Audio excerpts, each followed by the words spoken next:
తోటపల్లి గూడూరు మండలంలోని వరిగుంట గ్రామంలో వెలసియున్న సుప్రసిద్ధ శ్రీ జ్వాలాముఖి అమ్మవారి ఆలయం అభివృద్ది పథంలో దూసుకుపోతోంది.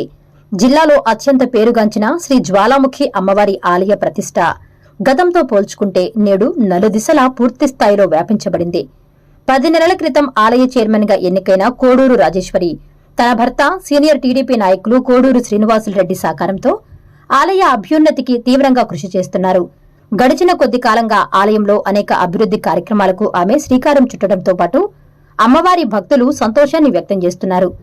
రాజేశ్వరి చైర్మన్ గా ఎన్నికైన వెంటనే ఆలయ ప్రహరీ నిర్మాణంతో పాటు ఆలయంలో సెంట్రల్ లైటింగ్, పుష్కరిణి, గోశాల, విశ్రాంతి భవనం, మినరల్ వాటర్ ప్లాంట్, పార్కు అభివృద్దితో పాటు ఆలయ కార్యనిర్వహణ, నూతన కార్యాలయ భవనాలను కొత్తగా రూపుదిద్దుకున్నాయి.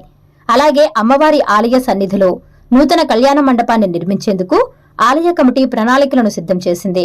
ఆలయంలో లక్షలాది రూపాయలతో చేపట్టిన ఈ నూతన అంగులకు ప్రభుత్వ నిధులతో పాటు దాతల నుంచి సేకరించిన విరాళాల విషయంలో చైర్మన్ రాజేశ్వరితో పాటు కోడూరు శ్రీనివాసులరెడ్డి అలియాస్ చిన్నబాబురెడ్డిల కృషి అభినందనీయం.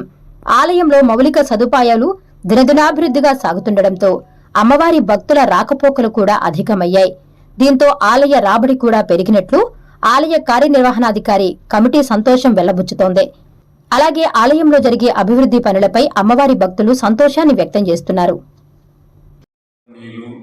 మన ఎమ్మెల్యే శ్రీ సోమిరెడ్డి చంద్రమోహన్ గారి యొక్క సహాయ సహకారంతో మన నాయకుడు శ్రీ కోడూరు బాబురెడ్డి వారి సతీమణి రాజేశమ్మ గారు వారి ప్రస్తుతం చైర్మన్, వారి ఆధ్వర్యంలో ఈ యొక్క దేవస్థానం డెవలప్మెంటు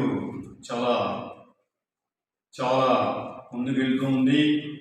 ఈ క్షేత్రం యొక్క విశేషం ఉపాలయాలు కూడా జ్వాలాముఖి అమ్మవారి పక్కనే శ్రీ శారదాదేవి ఆలయం ఉంది.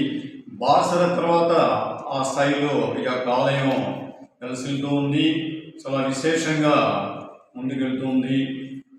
అదే కాకుండా స్వామి శ్రీ సంజీవ ఆంజనేయ స్వామి, గోశాల, ఈ విధంగా ఆలయ ప్రాంగణం చాలా శోభాయమానంగా రోజు రోజుకి ఎంతో అభివృద్ధిలో ముందుకెళ్తూ ఉంది. వీరు మన చైర్పర్సన్ కోడూరు రాజేశ్వరి గారు స్వయంగా అమ్మవారికి పరమ భక్తులు. ఆమె ఆధ్వర్యంలో ఆలయ డెవలప్మెంట్ చాలా శరవేగంగా ముందుకెళ్తుంది.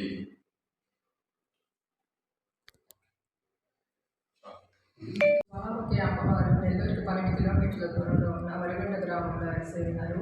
ఈ అమ్మవారు ఈతముక్కల గ్రామంలోని మన్నూరు యజ్ఞవాటిలో నుంచి ఆవిర్భవించారు. అక్కడ నుంచి తను 8 అంశాలుగా ఏర్పడతానని నమ్మి కొలవమని భక్తులకి తన వాణి ద్వారా వినిపించి తర్వాత 7 అంశాలు వచ్చి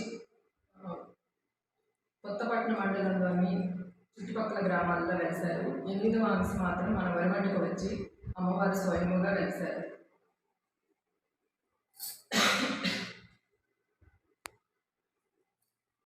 మన ఎమ్మెల్యే సోమిరెడ్డి చంద్రమోహన్ రెడ్డి గారి సహకారంతో దేవస్థానం అభివృద్ధిలో ముందుకు జరుగుతుంది. ఇంకా అదేవిధంగా భక్తుల సహాయ సహకారాలు అందించి దేవస్థానంలో ముందుకు తీసుకెళ్లవలసిందిగా కోరుతున్నాను.